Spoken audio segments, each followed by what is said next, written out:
ഐഫോണിനും മനസ്സിലായി താത്ത പക്ക തീവ്രവാദികളാണെന്ന്. താങ്കൾ ആദ്യം ഈ കെട്ട് ഉണ്ടല്ലോ, തലയിൽ ഈ കനമുണ്ടല്ലോ, ആ കനം അങ്ങ് എടുത്ത് കളഞ്ഞിട്ട് മനുഷ്യരായിട്ട് വന്ന് ഡയലോഗ് ഇറക്കണം.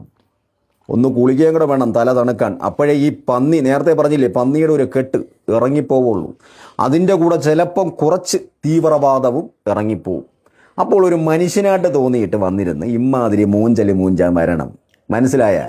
സംഘികളെ മൂഞ്ച ഇറങ്ങുമ്പം കുറച്ചുകൂടെ ഒരു ചേട്ടാ, ആ പെൺകുട്ടിക്ക് എത്ര വയസ്സ് കാണും?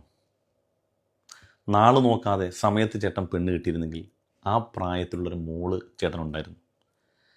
ചേട്ടൻ തീവ്രവാദ കെട്ടെന്ന് പറഞ്ഞാൽ ആ പെൺകുട്ടിയുടെ തലയിൽ കാണുന്ന ഷോളല്ലേ? ചേട്ടൻ ഈ സംസാരിക്കുന്നത് പോലെ കേരളത്തിൽ സംസാരിക്കുന്ന ഒരു ഇസ്ലാമിക പ്രഭാഷകനോ ഒരു സാധാരണക്കാരനോ ഉണ്ടോ? അഥവാ ഇതര സമൂഹത്തെ ഇത്രമേൽ അണ്ടർസ്റ്റിമേറ്റ് ചെയ്തിട്ട്, ഇത്രമേൽ ഇകഴ്ത്തിയിട്ട്, ചന്ദനക്കുറി ധരിച്ചവർ, കൊന്തമാലയിട്ടവർ, അങ്ങനെയൊക്കെ മറ്റ് സഹോദര സമുദായത്തിൽപ്പെട്ടവരുടെ ഐഡൻറ്റിറ്റി ധരിച്ച ആരെങ്കിലുമൊക്കെ തീവ്രവാദികളും അവരൊക്കെ ഭീകരവാദികളും അവരൊക്കെ മോശപ്പെട്ടവരും അവരൊക്കെ കുളിക്കാത്തവരും വൃത്തിയില്ലാത്തവരും എന്നൊക്കെ പറയുന്ന ആ ഭാഷ ഉപയോഗിക്കുന്ന ഏതെങ്കിലും ഒരാളെ കണ്ടിട്ടുണ്ടോ? ഇല്ല. അതാരാണ് ഉപയോഗിക്കാറുള്ളത്? ചേട്ടൻ്റെ ഒരു കാര്യം എപ്പോഴും ശ്രദ്ധിക്കണം. ഇന്ന് ഞാൻ ഈ പറയുന്ന കാര്യം ചേട്ടന് ചിന്തിക്കാൻ കഴിഞ്ഞെങ്കിൽ ചേട്ടൻ അത് ഉപയുക്തമാകും, ജീവിതത്തിൽ ഉപയുക്തമാകും. ചേട്ടൻ്റെ കമൻറ്റ് ബോക്സിൽ ചേട്ടൻ ഇത് പറയുമ്പോൾ തെറി വിളിക്കുന്ന മനുഷ്യരും ചേട്ടൻ്റെ അതേ മനോഭാവമുള്ളവരാണ്.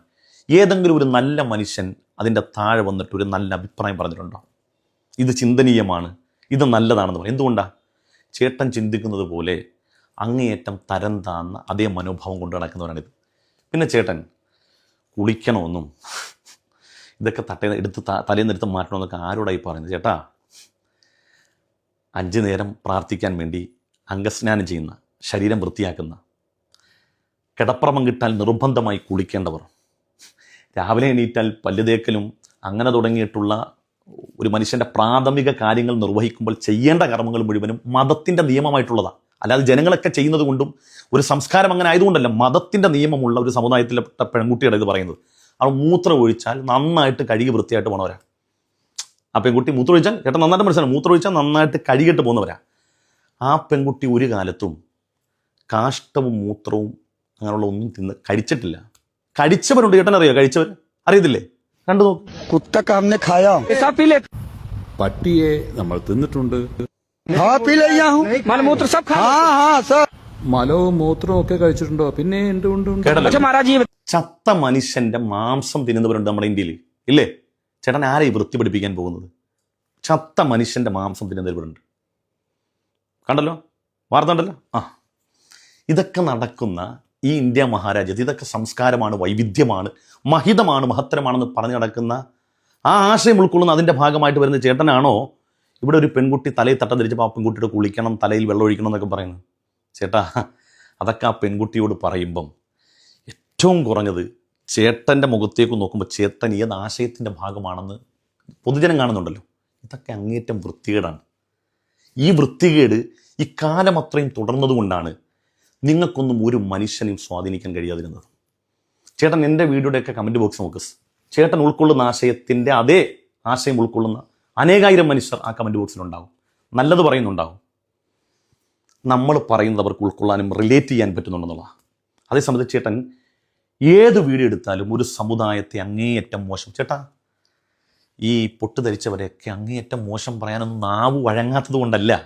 ഞങ്ങൾക്കൊന്നും നിങ്ങൾ പറയുന്നത് പോലെ അതിനേക്കാൾ മനോഹരമായി വാക്ചാതുര്യത്തോടു കൂടി ചടുലതയോടുകൂടി പറയാനറിയാം. പക്ഷേ ഇവിടെ കേട്ടിരിക്കുന്ന അനേകായിരം വരുന്ന ഹിന്ദു സമൂഹം ഇവിടെ ഉണ്ട്, ഹിന്ദുക്കൾ ഇവിടെ ഉണ്ട്. അവർക്ക് വേദനിക്കുന്നുള്ളതുകൊണ്ടാണ് സംഘപരിവാറിനെ പറയുമ്പോൾ പോലും ഞങ്ങൾ പിടിച്ച് നിർത്തിയാണ് പറയുക. പിടിച്ച് ആണ് പറയുക. എന്തുകൊണ്ടെന്നറിയോ?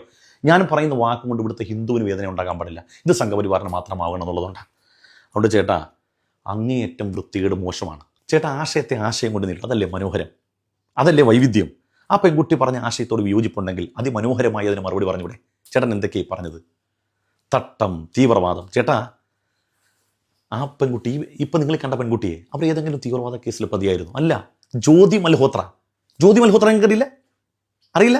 കേരളത്തിൽ വന്ന് നമ്മുടെ വന്ദേ ഭാരതിൻ്റെ ഉദ്ഘാടനത്തിനന്ന് ട്രെയിനിൽ സഞ്ചരിച്ചില്ലേ? അവർ പഹൽഗാമിൽ പാകിസ്ഥാൻ തീവ്രവാദികൾ അക്രമം നടത്തിയില്ലേ? അതിനെതിരെ ഓപ്പറേഷൻ സിന്ദൂർ നടന്നല്ലോ. ഈ ഓപ്പറേഷൻ സിന്ദൂറിനെ പാകിസ്ഥാനികൾക്ക് ഒറ്റക്കൊടുത്ത പാകിസ്ഥാനിലെ തീവ്രവാദികൾക്ക് ഒറ്റിക്കൊടുത്ത, ആ ഓപ്പറേഷൻ സിന്ധുവിന് ഒറ്റിക്കൊടുത്ത ജ്യോതി മൽഹോത്ര അവരുടെ തലയിൽ തട്ടമല്ലായിരുന്നു. അവരെ നെറ്റിത്തടത്തിൽ പൊട്ടുണ്ട്. പക്ഷെ അതുകൊണ്ട് അവർ ഇവിടുത്തെ ഹിന്ദുക്കളൊക്കെ തീവ്രവാദികളെന്ന് പറയൂ? അങ്ങനെ പറയാതിരിക്കലാണ് മാനവികത, അതാണ് മനുഷ്യത്വം. അതുകൊണ്ടാണ് ഞങ്ങളെയൊക്കെ ജനങ്ങൾ കേൾക്കുന്നതും ചേട്ടനെന്നും മനുഷ്യർ കേൾക്കാത്തത്. അതുകൊണ്ട് ചേട്ടാ, ഈ മോളാകാൻ പ്രായമുള്ളൊരു പെൺകുട്ടിയൊക്കെ ഇങ്ങനെ പൊതുസമൂഹത്തിൻ്റെ മുമ്പിൽ ഇത്രയും വൃത്തികേട് പറയും. ചേട്ടനെ ആശയം കൊണ്ട് ആശയത്തെ നേരിടൂ. കഴിയത്തില്ല 100% ഉറപ്പാ. ഈ തെറിയും തെമ്മാടിത്തരവും മാത്രമാണ് നിങ്ങളുടെ ആയുധം. അതുകൊണ്ട് എന്താ ഗുണം ഉണ്ടായെന്ന് ചോദിച്ചാൽ, ഈ സാധനം ഇന്ത്യ വിട്ട് പുറത്തോട്ട് പോയിട്ടില്ല എന്നുള്ളതാണ്. ഇനിയും അങ്ങനെ തന്നെ ഈ മനുഷ്യർ മറ്റു മതങ്ങളിലേക്ക് ചേക്കേറുകയും ആ ആശയത്തോട് യോജിക്കുന്നത് എന്തുകൊണ്ടാണെന്നറിയോ? അവർക്ക് ഉൾക്കൊള്ളാൻ പറ്റുന്ന ഒന്നും കിട്ടുന്നില്ല. കാരണം നിങ്ങളൊക്കെ സ്ഥിരമായി നിങ്ങളുടെ ആശയത്തെ പ്രതിഫലിപ്പിക്കാൻ പറ്റുന്ന നല്ല കണ്ടന്റുകളോ കോഴ്സുകളോ അല്ല പറയുന്നത്, മറിച്ച് മനുഷ്യന്മാരെ പച്ചക്ക് തെമ്മാടിത്തരം പറയുക. ആർക്കാണ് ചേട്ടാ ഇത് ഉൾക്കൊള്ളാൻ പറ്റും? ഒരു മനുഷ്യർക്ക് ഉൾക്കൊള്ളാൻ പറ്റില്ലെന്ന്.